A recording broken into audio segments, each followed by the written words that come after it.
Mercedes GLC. Maşının sol hissəsində heç bir zədə yoxdur. Maşının ön hissəsində heç bir zədə yoxdur. Maşının sağ hissəsində heç bir zədə yoxdur. 2019-un GLC-sidir. 2 motordur, 114 min yol gedib Hayazdadır. 9 min dollardan girir satışa. Bu maşının arxa hissəsidir, bu maşının sağ hissəsidir. Bu daha sol tarafı.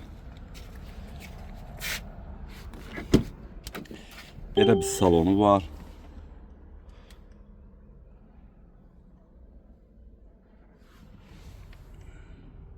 Bu bunun VIN nömrəsi.